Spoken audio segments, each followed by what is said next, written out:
บางงานชีวิตของแต่ละคนผู้บ่มีกินผู้บ่มีหมึงอยู่อดอยากก็อดอยากแท้ๆเด้เนาะคือเขาเคยเห็นมาไหมแม้กระทั่งตัวเขาเองนั่นแหละเวลาบ่มีอยู่บ่มีกินนี่ก็บ่มีก็คักแล้วก็บ่มีไผซอยพร้อมเนาะหาอยู่หากินทุกข์ยากลำบากบางคนบ่มีคำว่าอนาคตบ่ต้องไปพูดถึงเรื่องว่าอนาคตสิได้เป็นนั่นเป็นนี่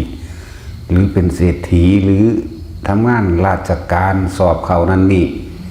เพียงแค่แต่ละมือสิหา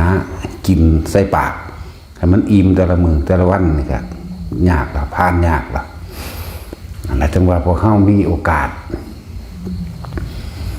อย่ากินถิ่มกินขว้างจะฟุ่มเฟือยจะฟุ่มเฟือยเหิมคิดถึงคนที่บ่มีถ้ามันมีพ่อเฮาก็หาได้อยู่อันใดมันพ่อเหลือแบ่งปันก็แบ่งปันกันไปนั่นแหละคือจังเฮาอยู่ในนี่แหละอยู่ในวัดนี่ถิ่มขว้างเด้เห็นบ่เฮ็ดคือจังคือเอาแต่ใจนี่ไป คืออยากเอาแต่ใจคือยังมันเหลือเฟือแต่เฮาไปเบิ่งในสื่อสารในข่าวหรือในที่เฮาเห็นมาเนี่ยมันน่าสงสารเขาแค่สิหากินแต่ละมื้อนี่คาบละมื้อละคาบนี่ก็มันพอแห้งเลยสิว่าสิได้กินเนาะนั่นแล้วพวกเขานี่เหลือกันมันธรรมดาเลยก็หูจักอยู่ดอกสาเหตุแห่งที่เขาบ่มีอยู่บ่มีกินอดเขาหิวน้ำนอนกับบ่เต็มรับเต็มอิ่มเสื้อผ้าหน้าแพร่เครื่องห่มเครื่องใส่ก็หนาวก็ได้อดได้ทนหูอยู่ว่าสาเหตุมาจากไส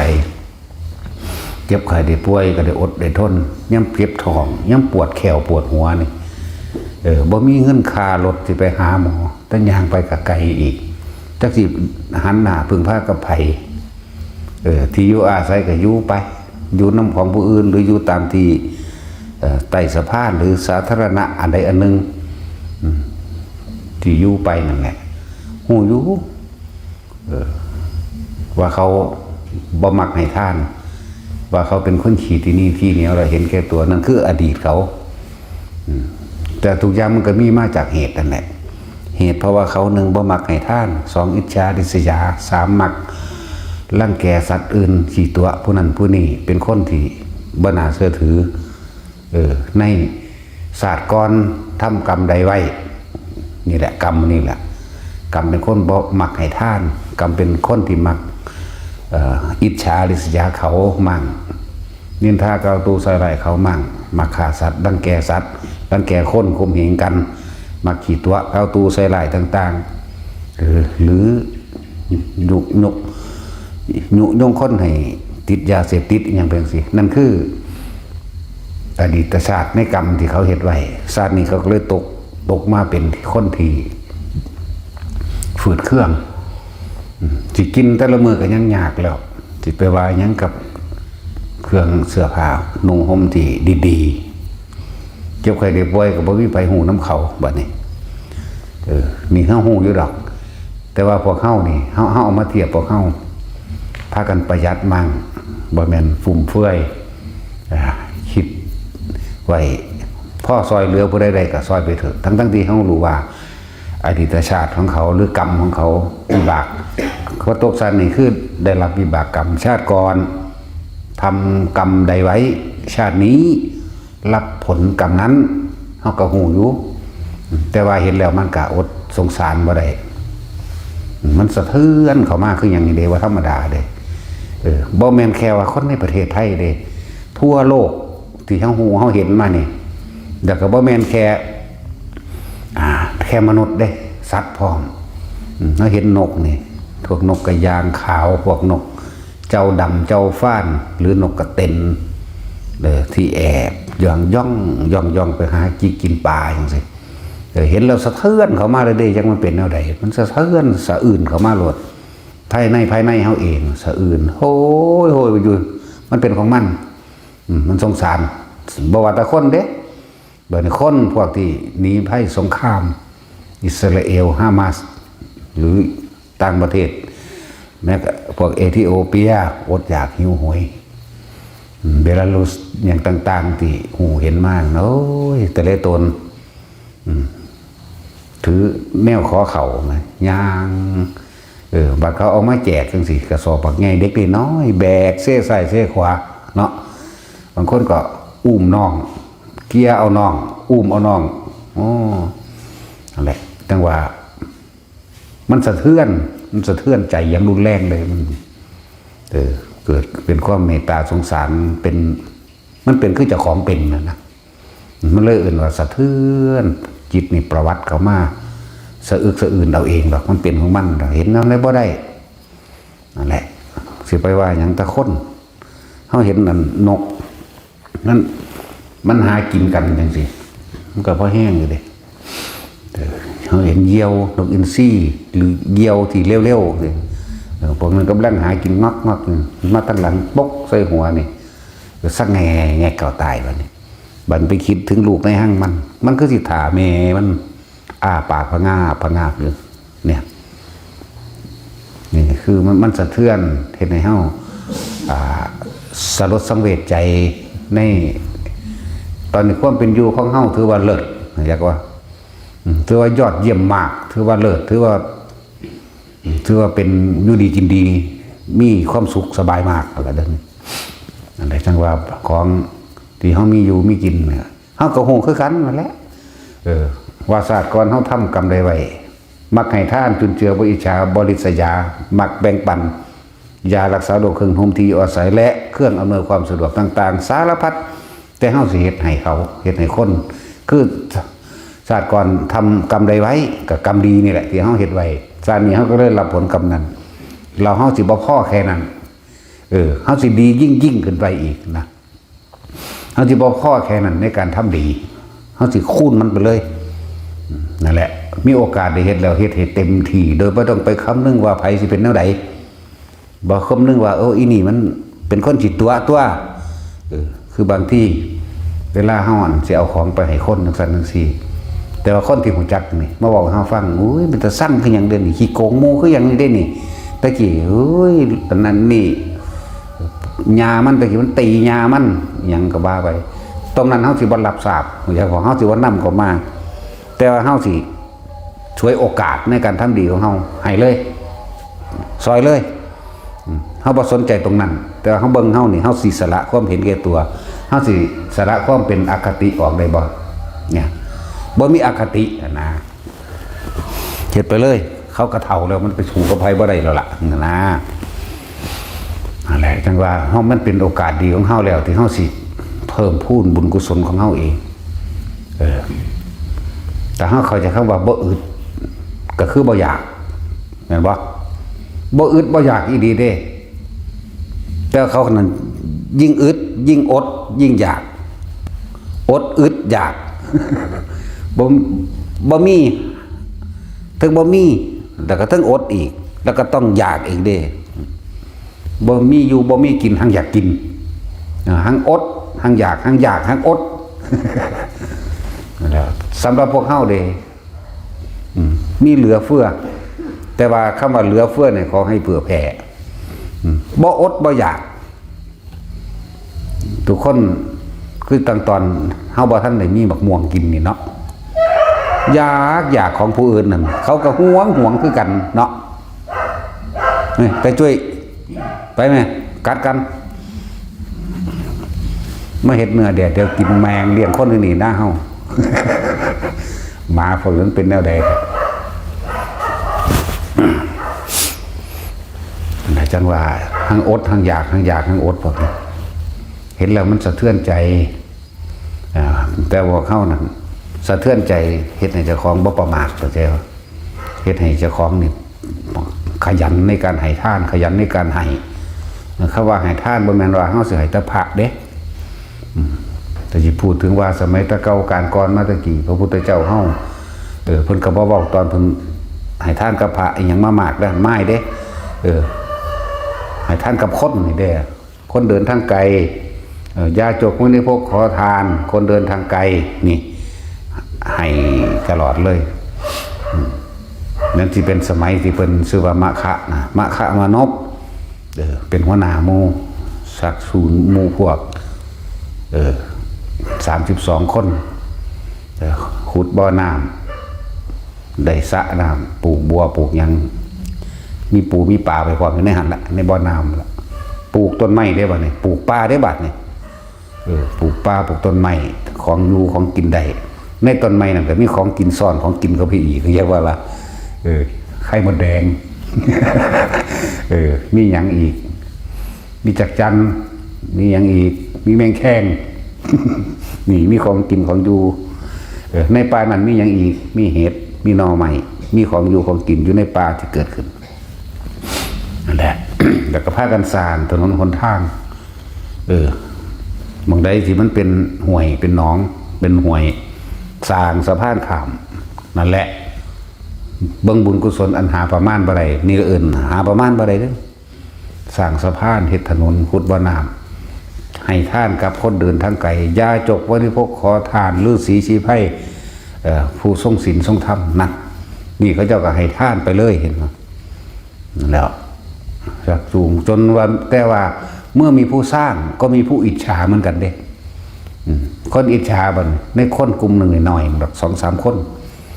ก็ไปฟ้องกษัตริย์พระราชาไปได้บัดนี่หาว่ามคะมนพนี่สิสั่งซ่องสุมคนเพื่อสิก่อกบฏยึดเอาปราสาทราชวังของพระองค์กษัตริย์มัน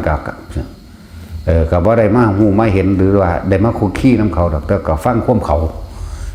กษัตริย์มันแหละนี่คือปมด้อยของพวกกษัตริย์กษัตริย์ที่พิจารณาคดีโดยไม่ได้ไต่ตรองจากว่าละแล้วสิ่งที่บ่สมควรภิกษุวิ่งก็บ่ได้ผู้หญิงวิ่งก็บ่ได้ช้างวิ่งก็บ่สมควรกษัตริย์ที่ไม่ไต่ตรองพิจารณาคดีก็นี่4 อย่างบ่สมควรนั่นแหละลักษณะนั้นเดี๋ยวกษัตริย์นี่ครับจับไปเลยจับแล้วก็ไปสิลงโทษประหารเขาอีหลีได้นี่นะแต่ว่าเพิ่นเป็นคนมีสัจจะจับคัดผูกศอกคัดหลังเส้นเนี่ยคัดหลังนี่ผูก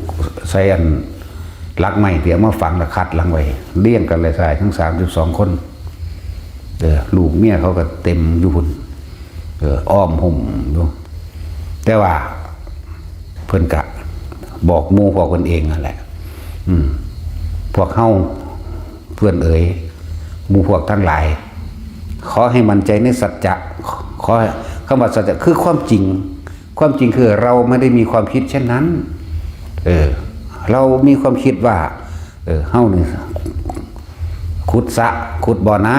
ำตลอดทั้งสร้างถนนหนทางและสะพานปลูกต้นไม้ได้พืชพันธุ์ธัญญาหารมากมายพวกเข้านี่เอาไว้แจกให้แก่ยาจกวันิพกขอทานตลอดทั้งมูลฤาษีชีไพนักบวชทั้งหลายผู้ทรงศีลธรรมก็เดินทั้งไก่นี่คือสัจจะจงมั่นใจในสัจจะคนเฮาแม้นที่เกิดมาก็ต้องตายทุกคนนั่นแหละบ่มีใครอยากตายแต่ต้องตายแต่เฮาตายโดยอุดมคตินี่คือสัจจะนั่นแหละมันก็ปล่อยสร้างมาได้บัดนี่ปล่อยสร้างมาเสียเอาสร้างมาเหยียบพวกนี้แต่เพิ่นเป็นผู้มีสัจจะเพิ่นกล่าวสัจจะของเพิ่นเองทุกคนก็นิ่งอยู่เกิดมาแม้นไม่ทำความดีก็ตายแม้นทำความดีก็ตายแต่ตายด้วยความที่มีความดีติดโตและเป็นคนที่มีสัจจะมีความจริงใจมีเจตนาที่ดีต่อผู้อื่นด้วยสัจจะวาจานี่ขอความสุขสวัสดีจงมีแก่ท่านผู้ที่จะทำร้ายข้าพเจ้าด้วยเถิดมันว่าธรรมดาเด้อวยพรเขาเฉยไหมแล้ว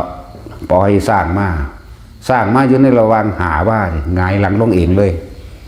หงายหลังลงกลับไปไหมปล่อยไม่อีกนิ่งอยู่จังสันถึง5 ครั้ง 6 ครั้งจนเกิดความโกลาหลเกิดขึ้นว่าน่าอัศจรรย์จริงนั่นแหละพวกเสนาหมาดทั้งหลายกับแล่นไปฟ้องพระราชาบ่อาจสามารถจะประหารเขาได้เด้เอาสร้างตัวใหม่มาอีกมึงพระราชา กษัตริย์นึงเบิ่งโดยตนเองคือเห็นโดยตาเจ้าของเลยบัดสร้างตนมาหอดปุ๊บก็ขุกเข่าลงเลยสร้างอีกตัวหนึ่งนั่นแหละสร้างเอราวัณนั่นแหละสร้างอีกตัวหนึ่งมาหอดขุกเข่าลงเหมือนทำความเคารพเหมือนกับมือค้นไหวนั่นแหละมันก็ยกง่วงยกมือมันขึ้นไหวนั่นเองเกิดความอัศจรรย์ใจถามกษัตริย์มาถามเองบัดทั้งสั้นแล้วมาถามเองว่าพวกท่านตลอดทั้งคณะหมู่พวก32 คนซึ่งเป็นชายชะกันทั้งเบิดนี่33ก็ตัวหัวหน้านั่นแหละก็มาขามนุษย์พวกท่านก่อการกบฏดังเขาสิมาฟ้องเรามันบ่แม่นพวกเจ้าเฮ็ดหยังแน่เขาคือมาก่อการเขาคือมาฟ้องว่าก่อการกบฏนะคือเลยว่าให้ฟังพวกผู้ฆ่าเนี่ยขุดสระน้ำขุดบ่อน้ำอันเป็นบ่อน้ำทั้งตักกินได้หรือว่าสระน้ำใหญ่มีการเลี้ยงปลามีการปลูกบัว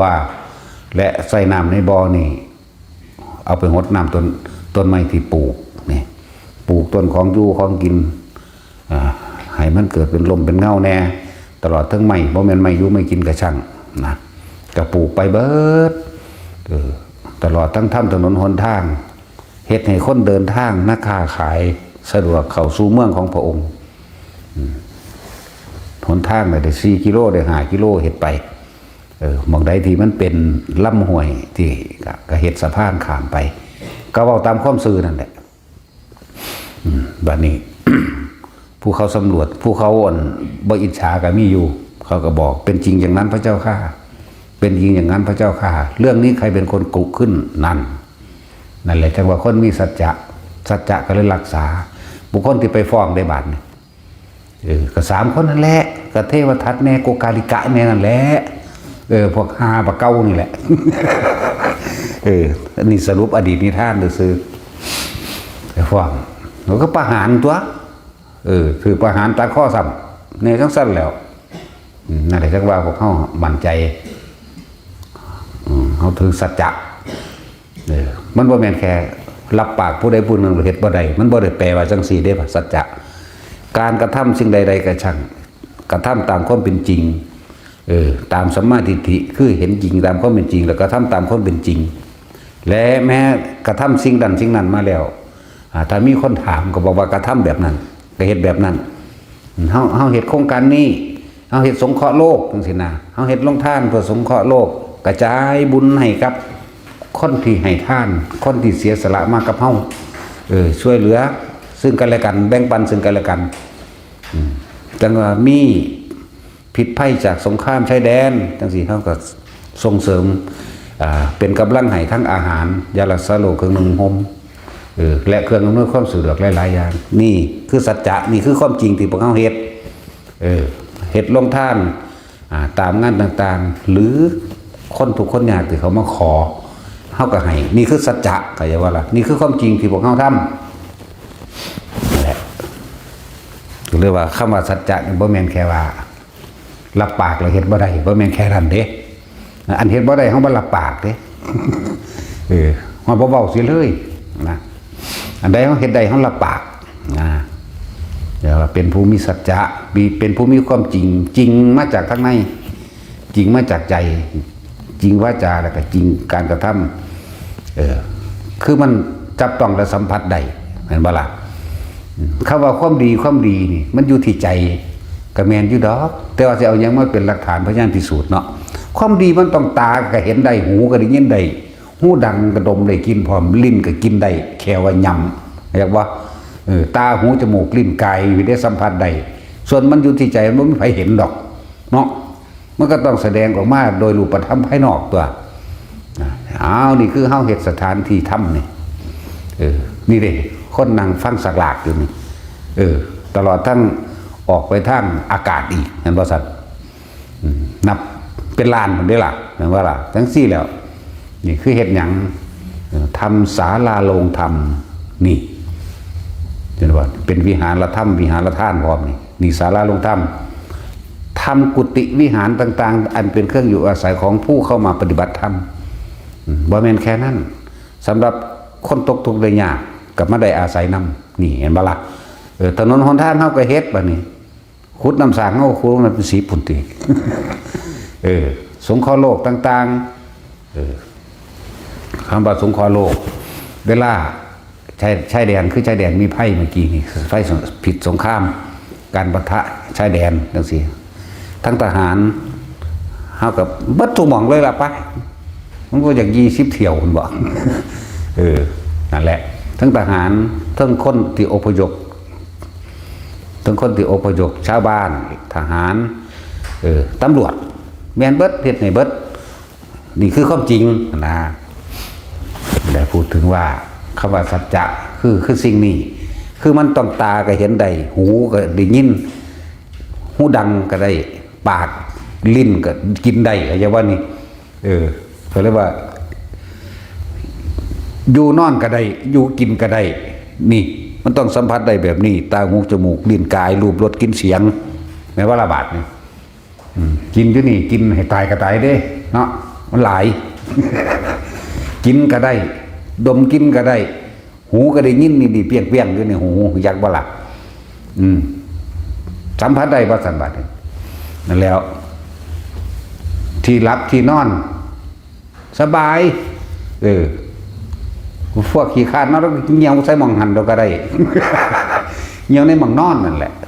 เดี๋ยวสิเฮ็ดโถใส่หม่องนอนให้เด้อพวกได้ขี้คาดไปห้องน้ำนอนแซ่อยู่ในส้วมนั่นนะเอาดากใส่ไว้นอนก็เหี่ยวใส่หันขี่ใส่หันรถ พวกขี้คาดเนาะใจลงพวกได้ไปหาเหี่ยวใส่ห้องน้ำยุ่งหันเหม็นอู้อยู่นั่นโอ้ยเนาะเจ็ดตั้งใดสิเอาสวมติดดากให้บ้านนอพวกนี้มันขาดไปอะไรก็เลยเนาะแล้ว นี่พูดถึงว่าคำว่าความดีอยู่ที่ใจมันมองไปเห็นดอกความดีมันถึงตู้ที่ตาหูจมูกลิ้นกายความดีมันต้องมีรูปมีรสมีกลิ่นมีเสียงสัมผัสได้แม่นบ่ล่ะสิไปหันมานี่เฮาพ่อทรงได้เอาขึ้นรถไปนี่นั่งอยู่นี่เห็นบ่นั่งอยู่นอนได้กินได้นี่ความดีนี่เป็นจังซี่บ่แม่นไปเว้าเอาซื่อๆโดยบ่ได้เห็นผลงานโดยบ่เห็นรูปธรรมเนาะสัมผัสก็บ่ได้มีแต่เว้ากันบ่แม่นความดีอยู่ในลมเด้บ่ได้แม่นพวกขี้ตัวนักการเมืองแหมเนาะนั่นแหละพวกนั้นมันอยู่ที่ใจมันเดียวบ่เห็น พวกนั้นมันอยู่ที่ใจเด้บ่เห็นเห็นไหมว่าล่ะมันสั่นแล้วบ่เห็นเว้ยเพื่อจะไปเห็นความคิดใดความดีมันต้องกินก็ได้นอนก็ได้ดมก็ได้ขี่รถไปขี่รถมาก็ได้ว่านั่นแหละคำว่าสัจจะมันต้องสัมผัสได้รูปรสกลิ่นเสียงได้แม่นบ่ล่ะสัมผัสทางกายได้นั่นแล้วรูปรสกลิ่นเสียงเต็มอยู่นี่ตัวเดี๋ยวจะพูดถึงอันเท่ามาคะอโนบเมื่อกษัตริย์มาสอบถามดีแล้วน่าอัศจรรย์สัตว์เดรัจฉานแท้ๆเขายังหูจักคุณงามความดีกูเป็นคนแท้ๆกูยังบ่จักหยังนั่นก็เลยขอโทษแต่มาคะมานพตลอดทั้งหมู่พวก32 คนนั่นแหละแล้วก็มอบให้16 ตำบลให้เจ้าดูแลเอาเลยเด้อนะสั่นแหละโอ้ยกลางตั้งโรงทานขึ้นหลายก็เก่าแล้วบาทนี่เห็นบ่ล่ะตะกี้เพิ่นตั้งไว้ถึงใน4 ทิศบ้านตั้ง16 ทิศพุ่นแล้วมีเป็นระยะไปแถมซ้ำเฮ็ดห้องเฮ็ดแบ่งเฮ็ดแยกอันนี้สำหรับคนท้องใกล้คลอดลูกอันนี้สำหรับขอทานนะอันนี้สำหรับคนเดินทั้งไกลพวกมาค้าขายคือคนค้าขายตะกี้เนาะเขาคือตะกี้ที่ว่าเขาขี่จักรยานหาขายของขายทองก็ขอพักน้ำวัดน้ำว่ากระจัดนั่นนะ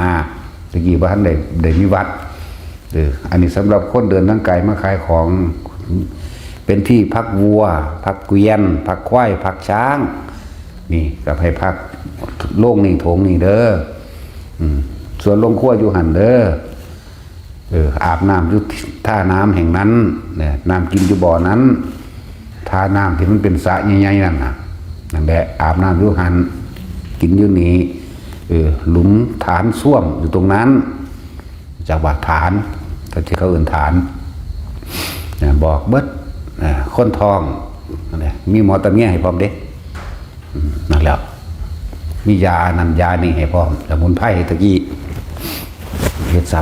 พานเพิ่มขึ้นหลายขึ้นนี่เขาเจ้ากระจายบุญเห็นบ่ล่ะส่วนนั้นพวกกี่ฟองเด้ถูกประหารบ่เห็นจะคุณงามความดีอีหยังพูดเอาดีใส่ตัวเอาชั่วใส่คนอื่นเนี่ยอิจฉาริษยาเขาที่ได้อันที่ตัวเองสร้างที่บัดเขาถามบ่มีจักอย่างโกหกเขาก็ฟาดตัดข้อซ้ำตายซ้ำเทวทัต ส่วนมาคะมนบเด็กเวลาให้ท่านนึกในใจให้ท่านด้วยความเคารพอยากว่านี่นกขึ้นใส่หัวคนเด็กท่านด้วยความเคารพให้ขอท่านกระสร้างบ่มีผู้ใดอยากมาเกิดมาจากได้รับความลำบากแบบนี้บ่มีผู้ใดอยากทุกข์ยากแบบนี้เติ้นใส่หัวสาธุนี่ขอผลทานบุญกุศลกรรมดีผู้ข้าที่ให้กับหญิงคนนี้ชราคนนี้หรือก็ว่าไปนั่นแหละก็ขอทรงอุทิศบุญให้แด่หมู่สรรพสัตว์ทั้งหลายไม่มีที่สุดไม่มีประมาณทุกเราบรรดามีขอท่านทั้งหลายจงได้รับกุศลผลกรรมดีอันนี้จงมีความสุขเถิดก็ให้ก็บ่แม่นว่าให้ผู้นี้ว่าซุมื้อเลยพี่เพิ่นยกไว้แต่ที่แรกเริ่มเศร้าต้นแรกเพิ่นก็จะว่าล่ะแบบนั้นแหละหลังจากพวกนี้ตายไปแล้วไปอยู่สวรรค์สันดาวดึงตาวติงสาเนี่ยแปลว่า33สวรรค์ชั้นนี้มีเทวดาผู้เป็นใหญ่ผู้มีอานุภาพมาก33องค์จากบาลาเลยมีนามหนึ่งว่าสักกะคือพระอินทร์นะสักกะเทวราชเป็นผู้ใหญ่เป็นผู้มียศใหญ่เป็นผู้มีศักดิ์ใหญ่เป็นผู้มีชื่อเสียงกว้างไกลกว่าเทวดาทั้งปวงอื่นว่าสักกะเทวราชเพราะอานิสงส์ของการให้ทานด้วยความเคารพแต่ว่าติงสารดาวดึงเขาเอ่ยแต่ดาวดึงนะภาษาบาลีมันแปลว่าตาวติงสาสวรรค์สันดาวดึงภาษาข้างว่ามีเทวดาที่มีศักดาใหญ่ชื่อเสียงกว้างไกล33องค์ก็เรียกว่าตาวติงสาหรือดาวดึงนั่นเองมาคะมโนปเป็นพระอินทร์มีเมีย4นั่นแหละอีกผู้หนึ่งกันมักแต่งตัวนั้นนี่หลายเลื่อยไปเกิดเป็นนกกระย่างขาวเบิ่งกลเบิ่งดาบขิวมันงอนท่าปากท่าอย่างเด็กทานหมู่เขาว่าเอ้าคือบ่ไปเห็นนั่นเห็นนี่นะหมู่โอ๊ยบ่เป็นหยังดอกผัวข่อยเห็นอยู่เนี่ยสิว่าไปหันเด้แล้วก็แต่งตัวสุดท้ายมันก็คิดถึงมันหลงตนเองเขาจะว่าล่ะฟังพวกหลงในเรือนร่างแห่งกายเจ้าของเองมันชินแต่งตัวชินว่าเจ้าของงามแง่งกระจกแง่งดากซ้ายดากขวารูปเบิ่งนั่นนี่เนาะหน้าอกบางอย่างก็เห็นยูขึ้นมันย่านมันเถ่าก็รูปดากเจ้าของแง่งคนยังพี่ยิ้มยิ่งแขวนั่นยิ่งแขวนี่หาแนวว่าท่าปากตะกี้มันก็มีได้ศีรษะก็อื่นตะกี้เห็นบ่ล่ะศีรษะคือสีแดงเอาปากมันงำเอาตะกี้ใบไม้เขาจะเอาไปเกือกใส่ยังจันแดงที่นั่นก็เอาปากงับเอาเด้พวกนี้ได้ปากแล้วจักก็ล่ะแต่งใส่เนื้อความเคยชินในการคิดแบบนั้นกระทำแบบนั้นจิตสุดท้ายบัดสุดตายเลยไปเกิดเป็นนกกระย่างนั่นแหละเขามาหลงไปเป็นแบบนั้นส่วนอื่นๆอีกเขาก็ไปเป็นเทวดาเบิดตลอดทั้งหมู่พวกบริวารพวกใดที่ได้รับท่านเลยคอยสอยโมทนายินดีไม่พอเลยเกิดเป็นพันๆได้บัดนี่บ่ได้หน่อยได้ก็อาศัยมุนี่แหละ33องค์นี่แหละจังหวะแต่ผู้เป็นสร้างเป็นวิษณุพวกนี้เป็นสร้างเป็นนั่นเป็นนี่ก็ว่าไปแต่จังหวะพวกเข้าเนี่ยอย่าพ่อในการสร้างความดีให้มันเต็มหรือให้มันล้นออกเลยให้มันอิ่มหัวใจก็ครับเขาว่าบ่อึดบ่อยากนี่เอาแม่นอีหลีเด้ มันจะมีบักม่วงอยู่10 ต้นเป็นหมากซากรากอยู่10 ต้นเจ้าอยากอยู่บ่ความจริงของแต่ละคนอยากบ่อยากถ้าบ่มีเด้โอ้ยอยากคืออย่างหนึ่งของเขาเป็นแซ่บคักเนาะไปลักมากินนี่บ่อุ้ยแซ่บทั้งกินทั้งลบทั้งลีทั้งย่านเขารู้เนาะอีหลีเป็นจังซี่บ่แม่นบ่อึดบ่อยากอันใดที่เฮามีแล้วเหลือล้นแล้วมันซื่อๆอยู่เด้มันบ่แสวงหาอีกมันบ่นำหาอีกเด้นั่นบ่ล่ะมันตายใจเลยมันสบายนะผู้อื่นผู้อยากเด้ดิ้นร่นขนขวายแสวงหาเพราะหยังเพราะเขาบ่ทานเพราะเขาบ่ให้ทานบ่ซอยเหลืออิจฉาริษยาบ่ว่างจิตเป็นกลางมีอคตินั่นเห็นบ่มีเมตตาบ่มีกรุณาบ่มีมุทิตาไม่มีอุเบกขาเป็นคนมักอคติเป็นทั้งสั้นผลกรรมของเขาคือวิบากนี่เห็นบ่กิเลสวัดกรรมวัดวิบากวัดกิเลสวัดอยากได้อยากดีอยากมีอยากเป็นดิ้นรนขนขวายกรรมวัดการกระทำแย่งชิงข่มเหงรังแกขีตนีที่เนียอิจฉาริษยามีอคติอันใดก็ได้วัตกูได้จากว่าล่ะกรรมมันนั่นแหละทรงมาเรียกว่าวิบากวัดคำว่าวัดนี่ไปว่าหมุนไปว่าวนไปว่าเวียนรอบวงกลมกลับมารับสิ่งที่ตัวเองกระทำเอาไว้นั่นแหละคำว่าวัดนี่วัตตะว่าแหวนในหันอากาศถ้าเขียนภาษาไทยแล้วก็ตัวต่อประตักพวกนี้เขียนมันคนละวัดกันอันพวกอันแอบบินนี่บ่มีสมองพวกหานี่มันเขียนวอแหวนในหันอากาศต่อเต่ารอเรืออันนี้มันวัตระแปลว่ากิจกรรมที่ทำเป็นประจำเข้าใจว่านี่วัตระนี่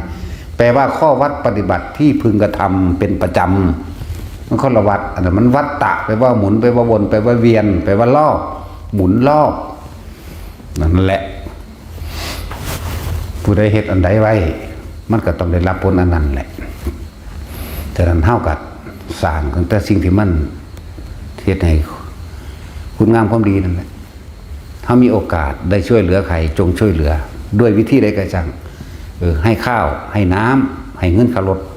หรือให้เสื้อผ้าอาหารเครื่องนุ่งห่มให้ผ้าห่มให้ยารักษาโรคหรือตลอดทั้งการให้ยานพาหนะนี่บ่แม่นเอารถให้ห้อยเฮาเอารถให้อีหลีนี่แล้วเพียงแค่ว่าเจ้าสิไปไสโอ้ยข่อยสิไปพุ่นละในเมืองอำนาจมาขึ้นไปน้องข่อยสิไปคือกันนี่เรียกว่าให้ยานพาหนะให้เครื่องอำนวยความสะดวกอันนี้เฮ็ดไปก็ขี้ยังกระดอดเนาะสงสารแล้วเรียกว่าให้ยานพาหนะอันนี้บ่ได้แปลว่าเอารถให้เข้าใจว่าบ่ได้แปลว่าเอาอันนั้นให้เลยแค่นี้ก็เรียกว่าให้ยานพาหนะหรือจ่ายค่ารถให้ก็เรียกว่าให้ยานพาหนะให้ความสะดวกสบายเห็นบ่ล่ะมันสั่นตัวคนที่เดินทางไปหันไปนี่ก็ถามเจ้าสิไปไสเขาสิไปอุดรก็พอดีเจ้าของบ่ได้ถึงอุดรแต่ว่าไปกาฬสินธุ์ลงกาฬสินธุ์แล้วต่อเอาเนาะนี่ก็ไปตัวเป็นว่าซั่นหรือบางที่เฮาสิผ่านฮอดอุดรไปก็ส่งเขาฮอดอุดรเจ้าของก็เลยไปอูบดรเอาตัวเนาะนั่นแหละเขาไปจังซั่นแหละคือว่าเขาสิไปโคราชแต่ว่าเจ้าของจะไปกรุงเทพเอ้าทางผ่านพอดีมั้ยป้าน้ำข่อยนี่ถ้าช่วยได้ให้ช่วยมีโอกาสได้ช่วยเพราะการกระทำทั้งหลายนี่เวียนรอบมาเป็นผลของเราทำเองเข้าใจบ่เหตุสร้างไว้เช่นไรย่อมได้รับผลเช่นนั้นช่วยเหลือเขาแต่ว่าผลกระตกมาเป็นของเราเหมือนกันเห็นว่าช่วยเหลือกันให้อาหารให้น้ำให้เสื้อผ้าเครื่องนุ่งห่มให้ผ้าห่มให้ยารักษาโรคปวดหัวปวดแฉวบ่แม่นแค่นั้น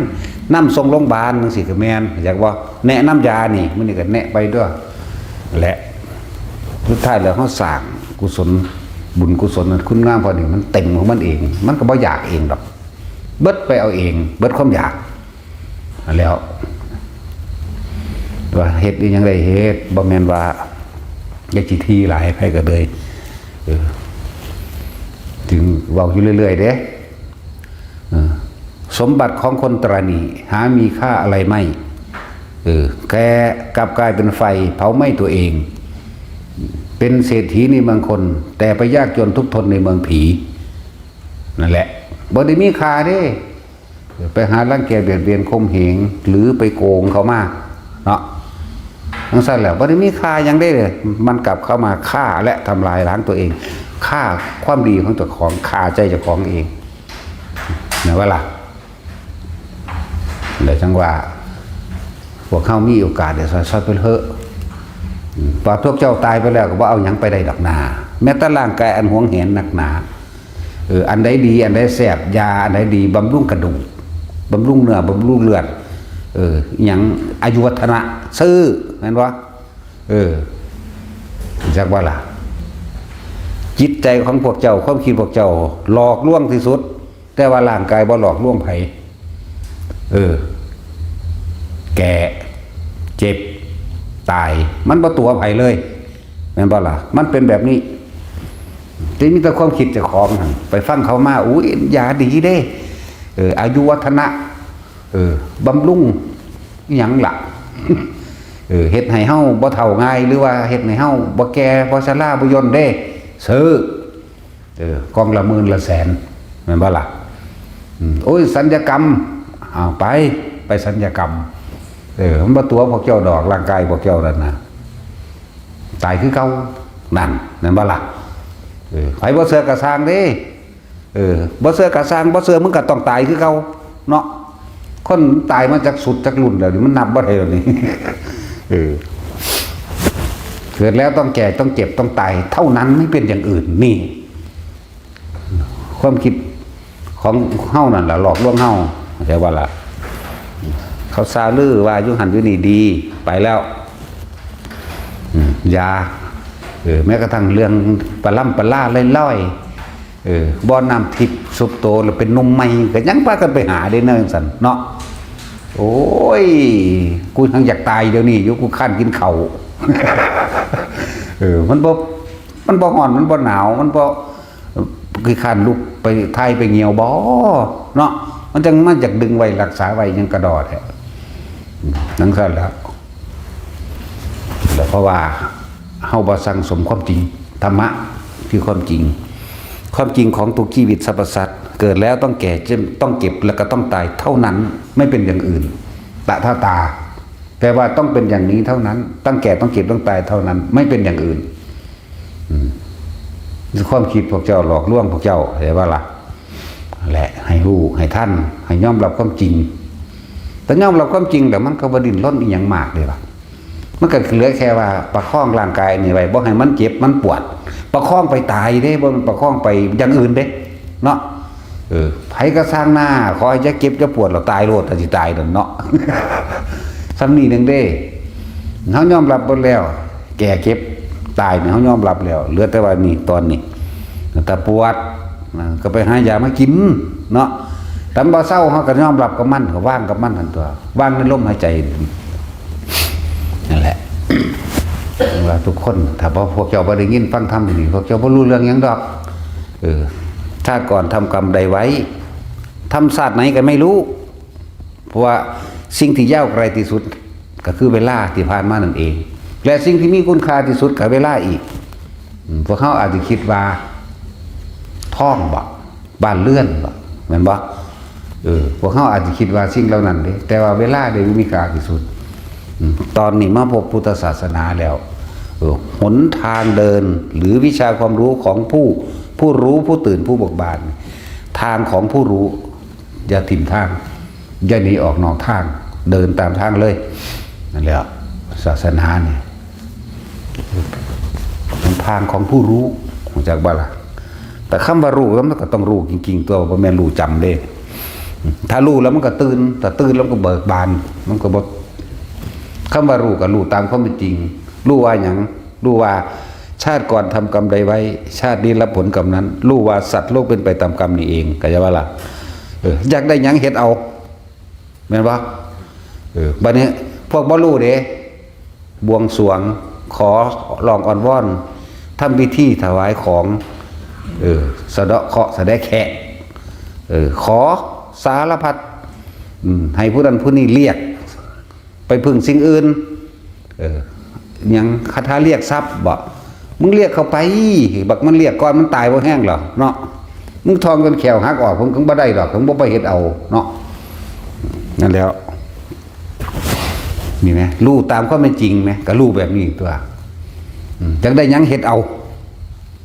ทุกสั่นตัวเฮ็ดเอาบัดนี้พวกอันรู้ว่าตามความเป็นจริงยังว่านั่นแหละบูชายัญบวงสรวงสะเดาะเคราะห์ให้ผู้นั้นผู้นี้เสกสรรโดนบันดาลถ้าว่าแต่ให้พ่อมันได้จริงๆมันบ่มีบางไว้ได้ไผอยู่นี่ก็เลยพ่อแม่ไผก็ให้พ่อไผได้ไหมเนาะให้เจ้าอยู่ดีมีแห้งป่วยคือเก่าแหละเนาะให้เจ้าไปร่ำไปรวยแต่มันบ่หาเอาเองมันสิได้บ่นั่นว่าล่ะเอาเงินให้จักร้อยผมแม่อวยพรบักดูนจักสิเอาไว้ใส่ถ้ามันได้ตามพรมันก็เลยของก็ดีแต่ของขอเองก็บ่แห้งแล้วมันบ่สั่นแล้วนี่คือรู้ที่ไม่ใช่ความจริงรู้ที่ไม่ใช่ตามความเป็นจริงเพิ่นเรียกว่าความเห็นผิดไม่ใช่ความเห็นถูกตามความเป็นจริงความเห็นผิดอันนี้ความเห็นผิดจากความจริงความเห็นผิดโดยธรรมชาติเรียกว่ามิจฉาทิฏฐิความเห็นที่ไม่จริงความเห็นผิดตามความจริงโดยธรรมชาตินั่นแหละมิจฉาทิฏฐิแปลว่าสันอันสัมมาทิฏฐิความเห็นถูกต้องตามความเป็นจริงโดยธรรมชาติเป็นเช่นนี้ธรรมชาติอยากได้ยังเฮ็ดเอาไม่แต่มันขอได้ก็ขอให้มันตักน้ำให้กินมึงรู้สิ่งศักดิ์สิทธิ์ก็เลยเนาะเอาง่ายๆนี่นะนั่นน้ำด้วยใกล้ๆอันน้ำมันกูจะขวดได้สิ่งศักดิ์สิทธิ์เนี่ยมันคือบ่มากนะลูกเขาอีหามันมีอยู่บ่มีเนาะนังสั้นตัวกินน้ำให้กูแน่เนี่ยก็มันก็บ่กินให้มันก็สั่งอยู่นี่จะกินก็กินเอาเองตัวก็เปิดฝาเอาเองเนาะสั้นตัวนั่นแหละครับ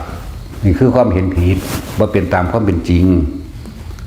นั่นแหละพวกเขาต้องยอมรับธรรมยอมรับความจริงแต่ได้ยังเฮ็ดเอาสิไปให้ผู้ใดมาเสกสรรโดนบันดาลให้คนสาบแซงเฮามันนี่มันสาบแซงนับบ่ได้เราเด้นี่กูคือว่าตายจักเทื่อกันกูหังอยากตายอยู่เนาะผู้ใดก็เว้ามันกิ่งจักเทื่อสักคนในเถิดจังซั่นแล้วผู้ใดก็เคยสาบแซงผู้อื่นคือกันเด้เพิ่นเขาก็บ่ตายเนาะเขาก็ตายโดยอุบัติเหตุโดยอันนั้นของเขาเป็นป่วยเป็นโรคเป็นหยังของเขาหมดเด้ล่ะจังซั่นแหละนั่นแหละอย่าไปเชื่ออันความเห็นที่มันบ่ถูกต้องเฮาต้องยอมรับความจริงที่พวกเขาเป็นมาป่วยก็ไปหาหมอไปเป่ากันอยู่หั่นวันนั้นโอ้ยซวยได้ไปดูดวงบ่กันแล้วนะดวงพอดวงแมงบ่มันซวยกว่าเก่าตัวนึงบ่รู้จักเล่นบัดนี้เขาก็ตัวเอาเงินเขาก็ย่องตัวน่ะโอ้เจ้าเฮ็ดจังซี่เด้อบาดนี่ว่าเด้เขาอุ้มเข้าไปแล้วเอาใส่ซองมา900เนาะนี่เรียบร้อยเด้อบัดนี้ก็ตำทาเบิ่งลายมือเด้บัดนี้โอ้กากบาทไข่โอ้ยเดือนหน้าเจ้าก็พ้นแล้วนี่เจ้าสิได้ดีใจได้บัดนี้เห็นว่าซั่นกู10กากบาทแต่ละฝ่ามือนี่บักใหญ่พร้อมคือบ่เห็นว่ามันสิหอเบิ่นๆไปยังก็ดีเนาะเต็มอยู่บ่ตะลายมือลายตีน2ตีนเลยบักใหญ่ปานทงหน้าบ่เห็นว่ากูสิบ่ทุกข์ยากบ่ลำบากเนาะจังซั่นแหละทั้งลายมือทั้งลายตีนกากบาทบักใหญ่บ่ได้สวยจักเม็ดต้นไม้เนี่ยเฮาปลูกเอาเองเด้ปลูกกับหมู่ยายล่มเนาะยายล่มขุดทวนอยู่ทั้งแกนทั้งแข็งปลูกไปบักลิ้นจีบักลิ้นจีบักฮุงบักลำไยปลูกป่าไม้ว่าไปเฮาถางเอาเองอีกถางกับยายล่มมือยายจอยมือทั้งไห้ยายล่มไห้น้ำก้นงูอยู่ยายล่มจะเป็นหยังหิวเข่าบ่ไห้แห้งเก่าๆอีกก็เหลือใจตั้งแต่ละบ่หิวเข่าตั้งแต่ละจังว่านี่แหละจะแค่ยังเฮ็ดเอาไหมศาลานี่เฮาเฮ็ดเอาเองเบิดเด้บ่ได้มีสิ่งศักดิ์สิทธิ์มาดลบันดาลบางพวกมาบอกว่าโอ้สิพาบวงสรวงประสาน อีหยังก็ยังกับเจ้าทีเขาเอิ้นหยังบอกเจ้าทีก่อนเด้อพุ่นนะเอากูนี่ได้เจ้าทีแต่กูบ่บอกเฮ็ดบ่มีใครเฮ็ดเด้แม่นบ่เจ้าทีมาแหม่กระทั่งใดกูเห็นแบกเสามาให้กูจักต้นมีแต่พวกพ่อใหญ่นายตัวเฮ็ดอยู่นี่ พ่อใหญ่นายพวกตาจุ้ยหมู่นี่พ่อใหญ่เขียวหมู่นี่พ่อใหญ่กองหมู่นี่พ่อใหญ่ดอนแล้วก็พ่อใหญ่หยังในหลายคนก็ดอกนี่เด้ล่ะแล้วเจ้าที่แท้ๆคือเฮาเด้เฮ็ดบางนี้เนี่ยเขาแกล้งเฮ็ดได้เด้ถ้าบ่บอกให้เฮ็ดเอาแต่เฮ็ดได้แม่นว่าซั่นพ่อใหญ่นายมันนั่นเฮ็ดอันนี้เด้อนี่เฮาเป็นเจ้าที่อยู่แล้วดอกเอานี่เฮ็ดมนต์ดบบางนี้ตัวนั้นเฮ็ดอยู่พุ่นตัวนั้นเฮ็ดอยู่พุ่นเฮ็ดกุฏิ4บางนี้วันนี้ก็ไปเฮ็ดนำกันเด้ล่ะเนาะเจ้าที่มันเป็นตัวจังได๋นั่นแหละมันมีพวกมึงเขามาหากินเขาว่าสิตัวเฮาได้เท่าใดบุเขาสิมาเสิร์ชสิงโตเขาสิมาเปิดฟ้าว่าซั่นเปิดฟ้าเสิร์ชสิงโตอันเซิร์นแล้วบอกเจ้าทีว่าซ่านถือตะเพิดไปพูดแล้วออกไปทางหุ่นเลยก็ต้องมาฟาดของหูก่อนถึงดาวเจ้าทีมันเป็นไผ่ถ้าถามโอ้ยต้องจุดธูปเท่าไรดอกว่าไปได้16 สันฟ้า15 สันดินโอ้ยเว้าไปแล้วว่ากูสิเสือติผู้เว้าน่ะบ่เห็นซ้ำเฮาซ้ำเนาะเคยเห็นผีบ่ว่ากาดบอกกับเฮาซ้ำผีเป็นตรงใดว่าเคยเห็นแม่ไปจับมาปนแม่นบ่ล่ะคือเน้นนะโมมันไปให้เอาของไปนำไปจับผีมาไว้ถ้าปนถ้ามันมีอีหลีนี่แล้วเอาของไปนำเด้อแต่ผีมันจับบ่ได้มันว่านั่นแหละบ่ให้ไปเสื้อหยังไปงมง่ายแบบนั้นนั่นแหละต้องว่าให้ทุกคนบัดนี้เฮาน้อมเข้ามาตามความจริงชีวิตเฮานั่นแหละอยากได้หยังให้เฮ็ดเอาสัตว์โลกเป็นไปตามกรรมเนี่ยอยู่ในเขตนี้อย่าบ่ล่ะชาติก่อนทำกรรมใดไว้ชาตินี้รับผลกรรมนั้นจากรวยเฮ็ดจังใดให้ทานจากสวยมีสุขภาพดีก็ต้องรักษาศีลคือมามีความคิดในการเบียดเบียนทำร้ายผู้ใดผู้หนึ่งเสียชีวิตและทรัพย์สินตลอดทั้งคนและสัตว์มีกับสุขภาพดีดีก็ดีไปตายเข้าใจว่าล่ะว่าป่วยยักเสือกระสางตายคือเก่าพระภาคกุละนี่อายุ160 ปีบ่ป่วยจักเสือเด้แล้วตายหรอ แม่นบ่ซั่นโธ่ถ้าเรายังอยู่เดี๋ยวนี้ก็ลองเบิ่งแม่แล้วก็สิไปจูงเรามาอยู่ พระภาคกุละ160 ปีผู้นี้อายุหลายกว่าหมู่แน่นั่นแล้วนำกันก็อยู่ใน120หั่นบ่ซั่นถ้าอานนท์ก็120พระมหากัสสปะก็120พระอนุรุทธะ140พระอนุรุตนะ140เพิ่นเด้ตายแล้วอย่าไปเงิดเฮาหังอยากตายเดี๋ยวนี้ตัวอยากบ่ล่ะถึงอยู่หยังว่าขาดกินข้าวพวกเจ้าบ่ฮ้อนพวกเจ้าบ่หนาวพวกเจ้าบ่อันขี้ข้านหากินติเนาะก็คือเบื่อแท้อันจังซั่นแล้วอันนี้ยังสิพากันย่านเฒ่าไปดึงหน้าดึงตาเนาะทั้งคนคิ้วมีดีๆก็ไปถอนออกเขียนใหม่เฒ่าพวกเขาอีกเตเสะอยู่งานลีนแล้วโอ้ยไปฝืนธรรมชาติมันนะเป็นขั้นแล้วร่างกายนี่มันบ่ตัวพวกเจ้าเด้อเป็นไปปกติของมันนั่นบ่ล่ะพวกเจ้าฮักมันที่สุดด้วยร่างกายเจ้าของมันแต่ของเองนั่นแหละแนวใดดีคือไม้มันกินแนวใดหนุ่มเอาไม้มันใส่เนาะแนวใดว่ายาบำรุงสายตายาบำรุงตับบำรุงปอดบำรุงเลือดสารพัดพวกผู้หญิงนี้ได้ห่างหลายแนวบำรุงท่าผิวขาวออยออฟอุลาน แป้งพุกแป้งผับยังแน่ละเฟสออนเฟสยังว่ามีเบิดเด้โอ้ยพวกได้แต่งดีๆแล้วเหี่ยวลงก็เก่าอีกจังซั่นแล้วเฒ่าแล้วก็เก่าไปล้างออกเบิ่งแม่บัดนี้มาหาแต่แต่งดอกก็เป็นโดยธรรมชาติแจกเด็กน้อยไปหาอาชีพหามันก็น้อยโพดมันเหี่ยวใส่บอนอยู่ผู้สาวเฮานี่จากเอา21 ปีขึ้นไปซะไป บ่หาแต่แต่งหยังก็ได้มันก็งามอยู่ได้21 25หรือ30บ่ต้องแต่งมันก็งามคือเก่านั่นแหละนะว่าซั่นหรือเอาเท่าๆคือยายอันมื้อนี้ไปแต่งดูนั่นน่ะเนาะแต่งจังได๋จังสิเป็นตาย่านกว่าเก่าแล้วหรือผีเปรตกากซากซ้ำ เอายายอันนั้นยายบัวใสนั่นเนาะยายทองใสเอาไปแต่งมึงรู้น่ะย่อมผมดำแต่ท่าปากแดงมึงรู้สิบ่คือยักษ์ขมูขีนี่บ่ เป็นตาย่านเก่าๆอีกเด้แต่งไปแม่70-80แล้วแต่งนั่นแหละเขาต้องยอมรับธรรมชาติจะไปฝืนมันยอมรับมันแล้วก็สบายเด้ล่ะจังว่าให้พวกเฮาฟังทำดีๆ คนเฮามักทนุถนอมที่สุดคือร่างกายเจ้าของนั่นแหละถ้าเฮายอมรับมันว่ามันต้องแก่ต้องเก็บต้องตายอยู่แล้วเพียงแต่ว่าเฮาก็รักษาแค่ว่าบ่ให้หิวบ่ให้ร้อนบ่ให้หนาวเข้าใจบ่ล่ะบ่ให้หิวบ่ให้ร้อนบ่ให้หนาวบ่ให้มันไปเจ็บไปปวดบ่ให้มันไปเหยียบแก้วเหยียบหนามบ่ให้มันไปคมไฟบ่ให้มันไปเหยียบนั่นนี่ก็รักษามันแค่ว่าบ่ให้เจ็บให้ปวดซื่อๆรักษาไว้โดยปกติเหมือนกันนั่นแหละเฮากินอาหารเพื่อหยังยังอัตภาพให้เพียงแค่เป็นไปในการในงานก็ว่าไปเฮากินยาเพื่อหยังระงับดับเวทนาหนึ่งเด้บ่แม่นว่าให้หายตายเด้ กินอาหารนี่ยังอัตภาพไม่เป็นไปหมายถึงเลี้ยงชีวิตอยู่ไปหรืออาจจะรักษาโรคเด้เพื่อหยังนุ่งห่มก็เพื่อปิดบัง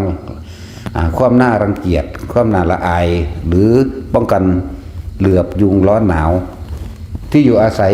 ก็เป็นที่แค่ว่าสุขหัวนอนและที่ทำกินแค่นั้นหนึ่งเด้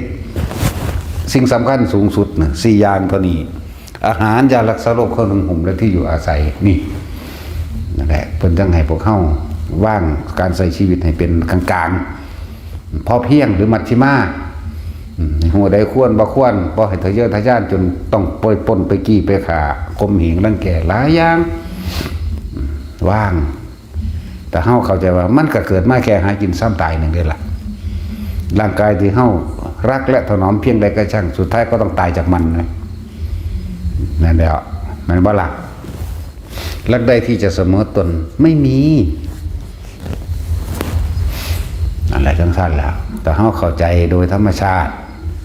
แต่ก็นำตัวเองออกมาฝึกหัดปฏิบัติธรรมให้รู้สาเหตุแห่งทุกข์ทั้งหลายสาเหตุก็คือความอยาก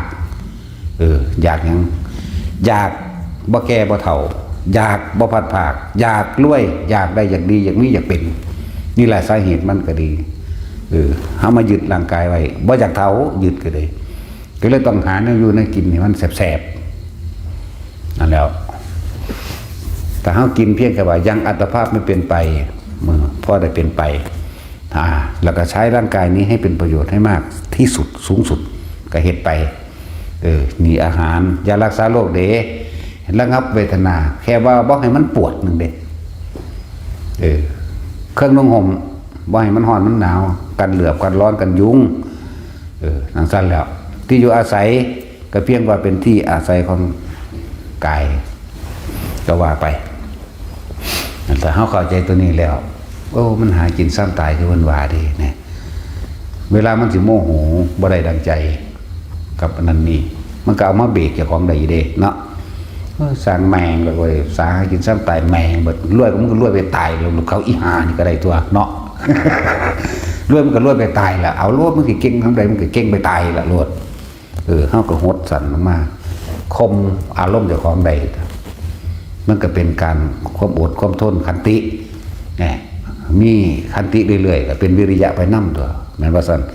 เพียรพยายามที่จะหักห้ามใจตัวเองไม่ให้โกรธเพราะรู้ว่าอย่างทำกรรมใดไว้ต้องได้รับผลของกรรมนั้นนะบ่ซักแล้วก็เอาเฮาไปลักเกิบนี่เฮาก็ตกใจบ่แห้งแล้วเด้นั่นบ่จะได้เกิบเขาไปงานแต่งหรืองานบวช โอ้ยคืองามแท้ใส่เกิบเขาไปแต่ว่าถือเกิบเจ้าของดีบ่ดีเอาเน็บไว้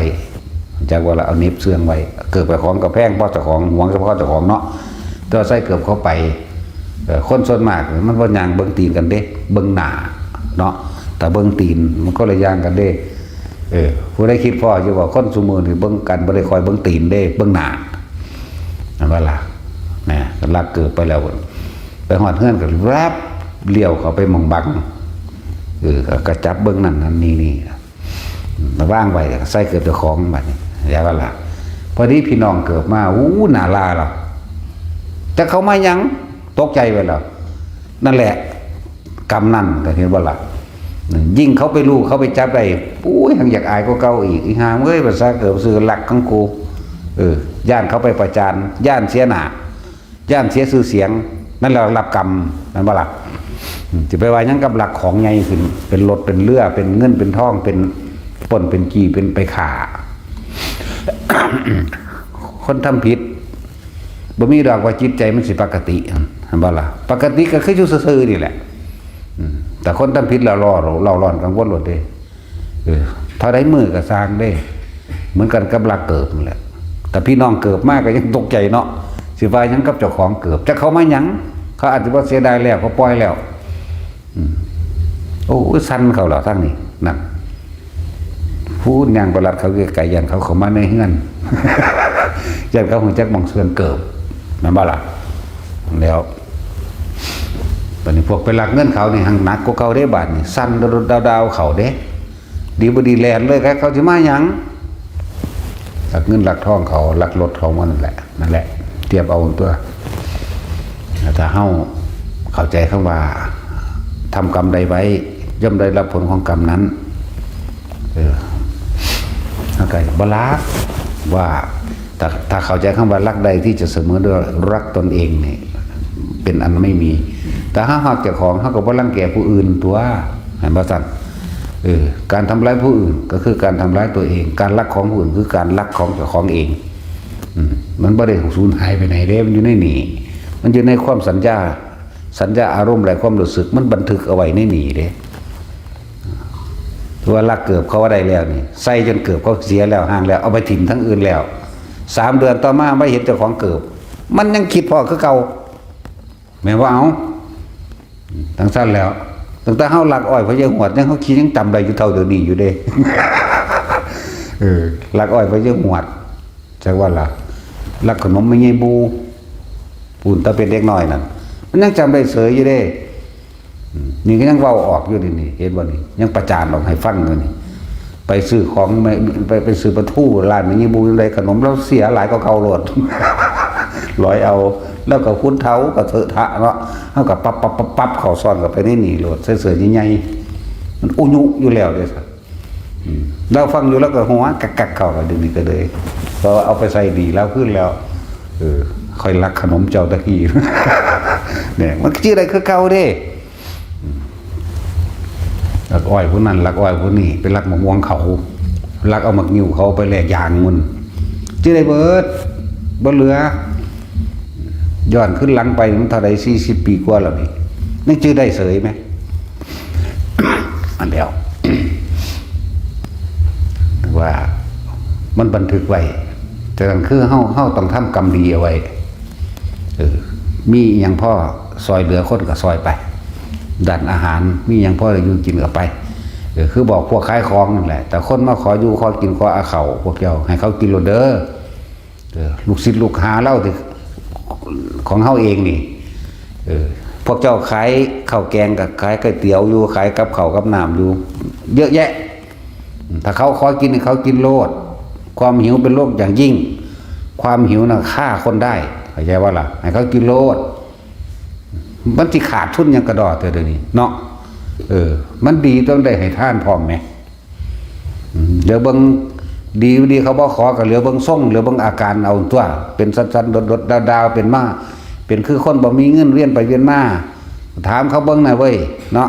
แต่เป็นผู้มีอายุหลายก็เจ้าของก็เอิ้นอ้ายเอิ้นลุงเอิ้นหน้าเอิ้นหยังไปเจ้าหิวข้าวบ่ก็เอิ้นเขามากินโลดเป็นหยังเนาะพวกขายก๋วยเตี๋ยวพวกขายข้าวราดแกงมื้อนี่นั่นแหละเขาขอเงินกินข้าวแน่จังซี่ก็เบิ่งเอาเต้นตัวหรือเฮาเห็นแม้กระทั่งหมาหิวโซ่เฮาก็โยนเฮาก็เอาให้มันได้ล่ะเนาะนั่นแหละนี่แหละจังว่าทำดีได้ให้ทำไป ถือว่าเป็นโอกาสที่ทำได้ยากนะนั่นแหละพวกเขารวยพวกเขานั่นก็สร้างเขาเขาก็ทำดีมาก่อนแหละเขาก็เคยซอยเหลือคนมาก่อนแหละเขาจึงรวยแต่ว่าบางที่เขาไม่ได้สร้างสมถ้ำมันต้องประกอบกันแต่สร้างสมถ้ำไปพร้อมความรวยความมีเงินเรานั้นและสร้างผลประโยชน์ได้มากขึ้นมาละเรื่อยรวยยิ่งขึ้นไปแล้วก็ยิ่งสร้างบุญกุศลได้กว้างขวางขึ้นกว้างขวางขึ้นเลื่อนว่าบารมีเกิดกลายเป็นบุญญฤทธิ์เข้าไปอีกเป็นคุณงามความดีอันเกิดจากการให้ทานรักษาศีลมุนีละ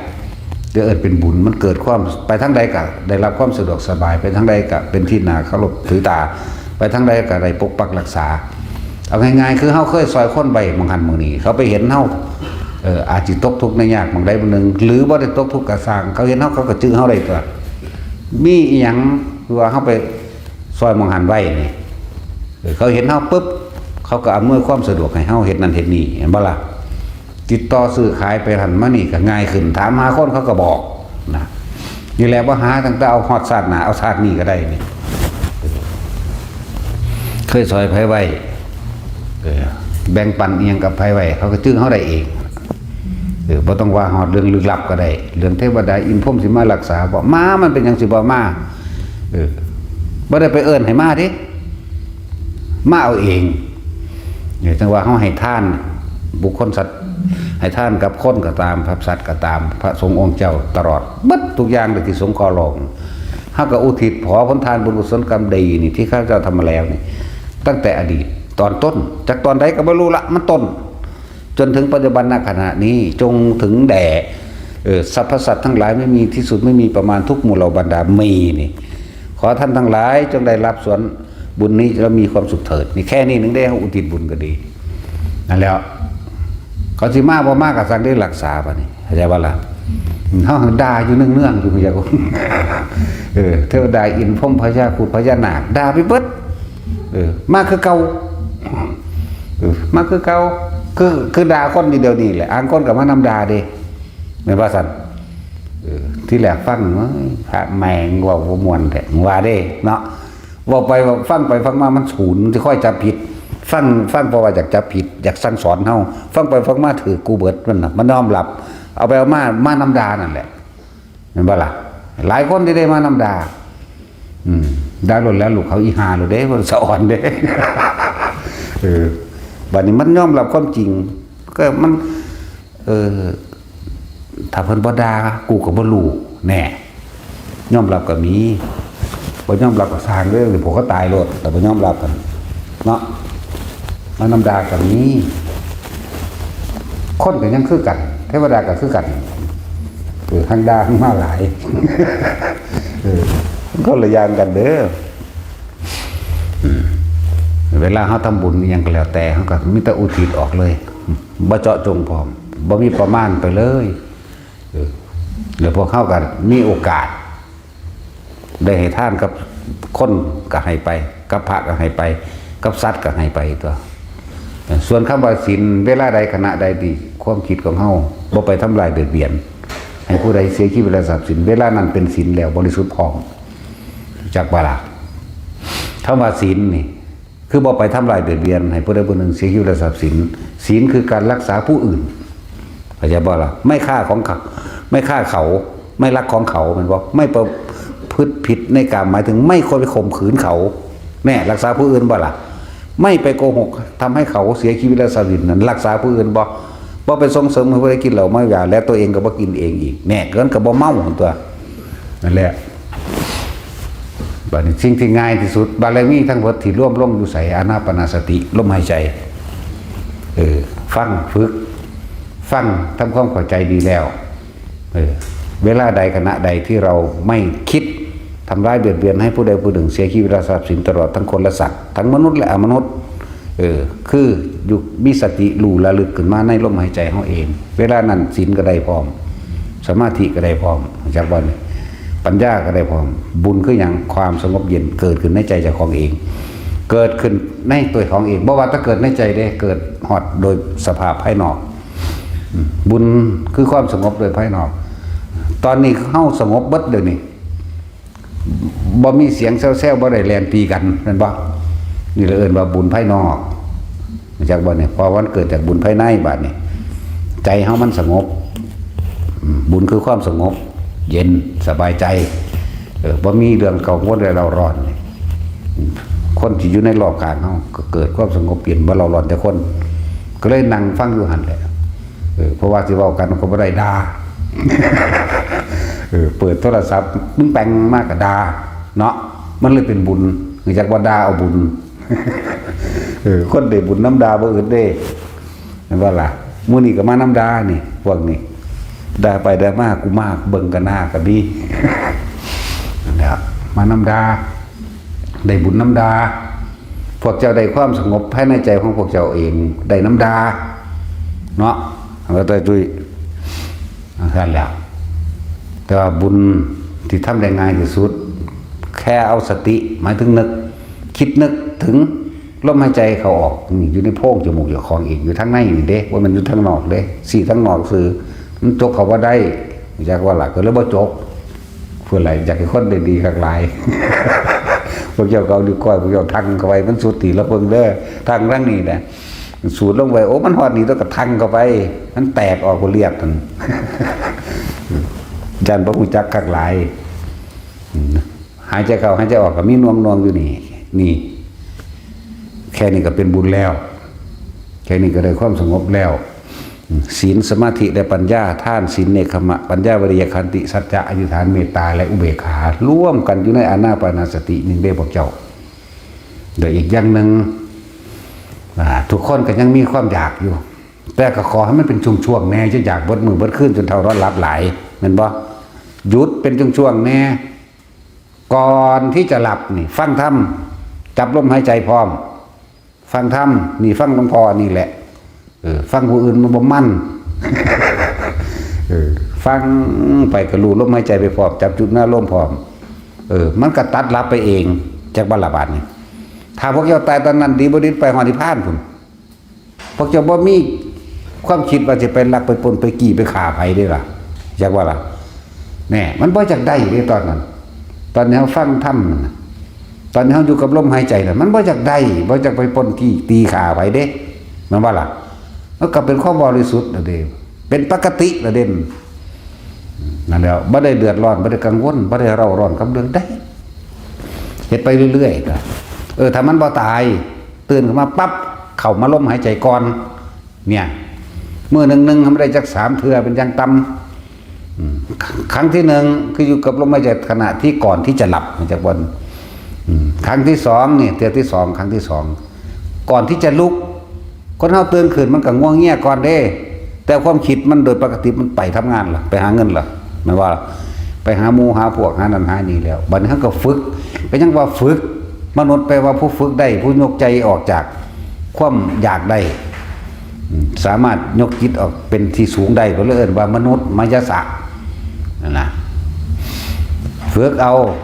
เดี๋ยวก็เกิดความเคยคิดเองมันสิต่อเนื่องเองระหว่างก่อนที่จะหลับที่สุดท้ายก่อนที่จะหลับและก่อนที่จะลุกนี่คือมันตั้งเอาไว้ในตั้งที่เป็นกุศลไว้จากวันนี้ในระหว่างวันคนทำงานมันบ่พักจังเทื่อบ่เดี๋ยวนี้มันขยันปานนั้นบ่เศร้ามันก็รวยเบิดล่ะปานนี้เนาะของมันเฮ็ดเอาเว้ยว่าแต่บ่แม่นลูกจ้างแต่ลูกจ้างก็ได้แค่เงินเดือนแต่เฮ็ดงานอาชีพเจ้าของบ่เศร้าจังเทื่อมันก็รวยแหละบ่รวยก็ตายนั่นแหละเพราะมันบ่ได้พักผ่อนสั่นแหละมื้อนึงมันได้จัก3เทื่อก่อนที่จะหลับฟังธรรมไปจนหลับแล้วจับจุดอุณหภูมิไปพร้อมก่อนที่จะลุกต้องจับอุณหภูมิหรือทำนึกถึงลมหายใจเข้าออกก่อนนอนเฮ็ดอยู่นั่นแหละบ่มันไปมานั่งทานั่นทานี่ดอกตอนกิเลสมันเกิดยังบ่มีทาตอนมันศูนย์นั่นเนาะตอนจักได้นั่นน่ะมันบ่ได้มีทาเด้ย่างไปน้ำตลาดว่าอีหาเป็นตาหีใหญ่แท้มันก็ยังว่าแม่นบ่ล่ะมันบ่ได้ไปสมาทานแนวมื้อนี้เด้เนาะตะคอนสมาทานแนวบ่ได้สมาทานเด้มันชินแม่นว่าซั่นหุ่นแก้ผ้าเขาแล้วบัดสิมาปฏิบัติธรรมมีดอกไม้บ่ธูปเทียนบ่ขันธ์5บ่สูตรขาวบ่ไปหาเพิ่นจังได๋ล่ะเพิ่นคิดยากหรอแม่มันจะตบปากก็ยังของง่ายๆบ่ของง่ายๆก็กลายเป็นยาก ของยากๆกันเฮ็ดง่ายๆเนาะอันนี้บ่ดีนี่เหมือนกันกับอันพวกยานี่ยาบ้าขายง่ายเนาะ ข่าวร้ายนี่ขายดีแม่นว่าแต่ข่าวดีขายไม่ได้เลยแต่ข่าวร้ายนี่ขายดีเห็นบ่ว่าเจ้าว่าคือยาบ้าน่ะเบ้ยมันเป็นแมงยังคือสแตกกันดีแท้มันแสบปานนั้นบ่เนาะนั่นแล้ว เฮ็ดง่ายเฮ็ดเรื่อยๆชินเด้บ่ซั่นสิว่าเฮ็ดให้มันชินบัดนี้หลังจากในระหว่างกลางวันพักเที่ยงกินข้าวเบิ่งลมจักหน่อยก็ได้ตัวนั่นบ่ซั่นจังนั้นหน่อยความสงบเอา2 วินาทีหายใจเข้า1 วินาทีหายใจออก2 วินาทีก็พอกลางเว้นแต่ว่าก่อนที่สินอนบอกเอาจนหลับแต่ว่าก่อนที่สิลุกพวกเจ้าก็ต้องเอาซะก่อนอย่าเพิ่งลุกมาเลยเด้ความคิดมันสิบอกให้ลุกอยากว่าล่ะ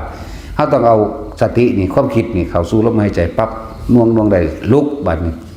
เอาแค่2 วินาทีวินาทีแรกหายใจเข้าวินาที2หายใจออก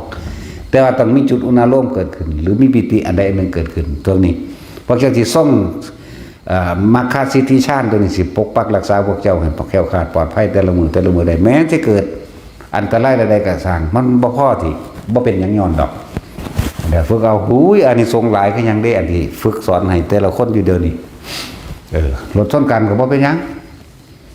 บ่ถึงข้าตายว่าตายเด้อถ้าก็บ่เจ็บบ่ปวดพร้อมถ้าถึงข้าวตายเนี่ยก็หมายถึงว่าอาจจะเฮ็ดให้ทรัพย์สมบัติขึ้นรถนั่นพังไปแน่แต่ชีวิตยังดูแคล้วคลาดปลอดภัยบ่เลินขนาดนั้นแหละหลายอย่างกับกิจการเงินกิจการงานดีขึ้นอีกโรคภัยไข้เจ็บทุเลาเบาบางลงจนหายผู้ใดป่วยเป็นโรคก็มาฝึกเอาเลยเว้ยแม่นว่าล่ะบอกวิธีรักษาโรคให้หน่อยเพิ่นเว้าอุ้ยมาฝึกเพิ่นเป็นซะก่อน แล้วก็บอกอยู่ได้ล่ะแต่ละมื้อนี่เด้บอกอยู่ดิบ่แม่นแต่โรคภายนอกได้โรคในร่างกายเด้ฮอดโรคนี้หนีออกจากโรคนี้ได้ก็ได้เลยพุ่นเด้ว่าธรรมดาเด้จังซั่นล่ะหนีออกจากโรคนี้คือบ่มาเกิดแหมจังซั่นตัวเดี๋ยว2 โรคพุ่นโรคในกายก็อย่างหนึ่งแล้วก็โรคในโรคอีก ปล่อยวางได้พุ่นน่ะธรรมดาบ่มาฝึกเอาตัว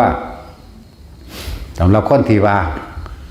ผู้ใดจับจุดอารมณ์เป็นแล้วก็สามารถทำกายให้สั่นได้โลดเด้อฝึกโลดใส่คำมันบ่มีคำนำก็นำโดยคำวานามะภาระนั่นแหละนะเหตุไปตามนั่นแหละผู้ใดอยากเป็นก็มาฝึกเอาอยู่นี่เฮ็ดกระดาษออกจากผ้าว้ายบ่ว่าตะกระดาษคนเฮาแตงโมแล้วพระเจ้าคอดเราเฮ็ด แตงโมกับกะลังหยังกะลังอันนี้เขากินนี่มั้ยอีหยังก็เอิ้นหยังวะเดี๋ยวอ่านก่อนชื่อบ่ได้อิชิตันนี่มั้ยกองบักใหญ่มันยังออกได้มั้ยยังตะคนบ่ทันออกได้เด้อนี่เห็นคนมันออกว่านี่ออกจากผ้าได้เด้ก็ฝึกเอาตัวของเด่นของแถมเยอะแยะมากมายล้วนแล้วแต่เป็นการส่งล้วนแล้วแต่เป็นการพอกพูนเพิ่มพูนบุญกุศลด้วยนั่นเพิ่มพูนบุญกุศลโดยบ่รู้โตได้นั่นฝึกจิตให้ส่งอารมณ์เป็นกุศลฝึกจิตให้อยู่ในกุศลเพิ่มพูนบุญกุศลอันใหญ่สำเร็จนั่นน่ะความคิดหรือจิตนี่เด้ผู้ใดเข้าใจจิตได้ผู้ใดเข้าถึงหลักจิตได้ผู้นั้นได้เดี๋ยวได้หลักธรรมสิพ้นออกจากโลกนี้ได้ง่ายๆเด้ผู้ใดเข้าถึงตรงนี้ได้แล้วนั่นแหละก็เฮาก็เฮ็ดไปเรื่อยๆนั่นแหละมันนั่งเผลอไปเองหรอกนะอีหยังก็ดีเนาะคือคนนอนหลับนี่แหละเอาพวกใดจับแต่ของหลับได้เอาตั้งเวลาบังเด้อกูสิหลับภายใน3 นาทีเอาแต่มันหลับซะละมันไปจ้องไปคิดอยู่หั่นบ่มีหลับพอมันค่าคิดนั่นว่าเอาตั้งไว้จัก30 นาทีกูสิหลับนั่นบ่ล่ะเอาแม่กูต้องเอาเวลา30 นาทีเป๊ะนี่บ่เอานาฬิกามาจ้องไปเบิ่งดูเอาแต่มันหลับแล้วแบบนั้นแล้วดีๆมันหลับก่อนทุกอย่างมันสิเผลอไปเองทุกอย่างมันสิลืมไปเองดอกนั่นแหละฝึกไปเถอะเดี๋ยวก็เข้าใจคำนี้ล่ะบ่เข้าใจก็ช่างเนาะของไผของมันมันเอาให้กันบ่ได้ไหมความสงบอยู่ในนี่บ่มีจิตบ่ไปเกาะอีหยังอีกแล้วเอาแม่สิเดให้พวกนั้นพวกนี้มันให้ได้อยู่บ่ให้บ่ได้พวกเจ้าก็เฮ็ดเอาเองตัวเอาง่ายๆแค่กินข้าวก็ยังอิ่มแทนกันบ่ได้ไหมเนาะเฮ็ดเอาละเว้ยไผอยากได้ไหมบ่ได้ก็สร้างเด้ พุทธเจ้าเกิดมานี่หลายคักก็เด้สิภาษาอหย่างนั้นจะมีเงินไปง้อไปได้อยู่ดีบ่ง้อไผผู้ใดเถียงมาก็สร้างหิแมงแล้วด่าไปเบิดมันเอาสวัสดี